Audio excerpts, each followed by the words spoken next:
Yes, I just learned to my great dismay that the president of Mexico had decided to abrogate his responsibility to his own countrymen and to the world at large, not to forcefully engage uh, cartel, and eliminate the activities of the notorious cartels of Mexico, who have recently, in the last weeks and months, extended their bloody grip on much of the country. It reminds me of the fact that back in the 1920s and early 30s, because of the escalation of crime during the Prohibition era, where the gangland rule established itself in many areas of the country, including in Chicago. Well, the federal authorities decided to uproot and displace and eventually arrest the king of crime in that city, Alphonse Capone, remove him, the Prince Imperial of crime, from his throne, and curtail the activities of his criminal enterprises in that city and in that state. This is not to say that organized crime was eliminated in Chicago,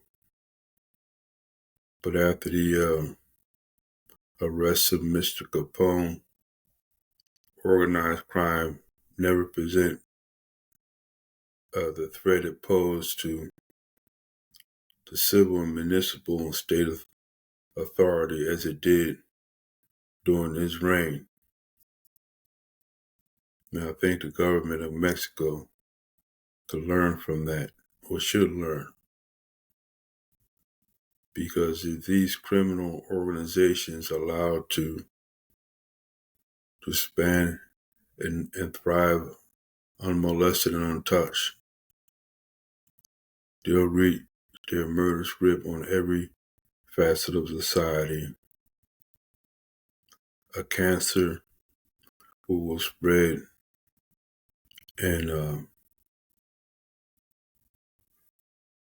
cause very harmful effects to all levels of society, and spreads corruptive influence at all levels. So this is very discouraging to me, that the government of Mexico should take this position, because obviously the drug trade and the human trafficking on the borders of the southern United States presents a very direct threat to the security of the citizens, and to the security and well-being of citizens in this country as well. And I thought it took,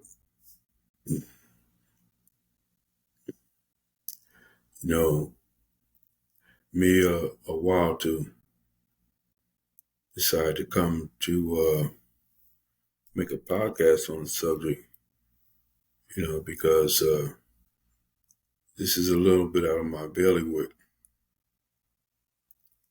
But having researched into the activities of these criminal cartels of Mexico, I can most assuredly say that these cartels of Mexico are 100 times worse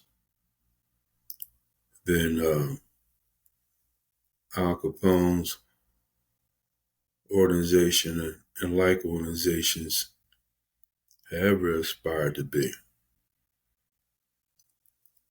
The catalog of their crimes could fill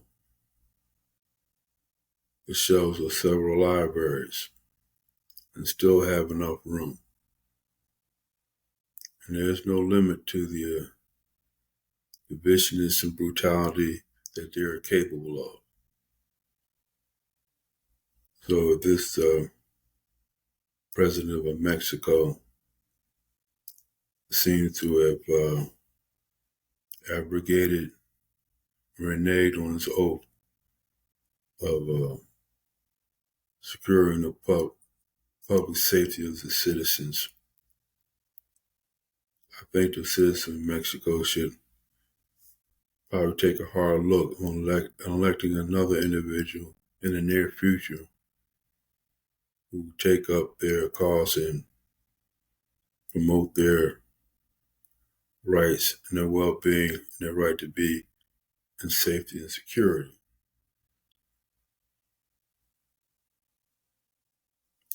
However, there's also a possibility of direct intervention in the United States.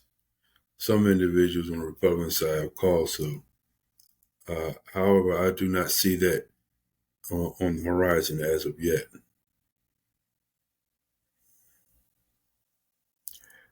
Actually, history shows us that the United States had directly intervened in the term security situation in Mexico. Back in 1916, the Mexican revolutionary bandit attacked the small town of Columbus, New Mexico. His raid was basically failed in its objective, but it did succeed in mobilizing the forces of the United States to cross the border and put an end to his raids and attacks. While it did not succeed in either eliminating him or his band, it did put an end to his raids and deprivations along the American border. So, other than a direct attack upon American soil, I don't foresee that the United States armed forces will become directly involved.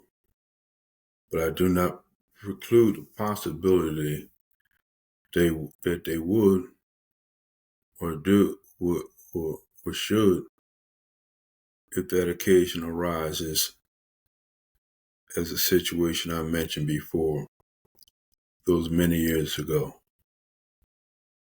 So we'll see what happens. And adios, amigo.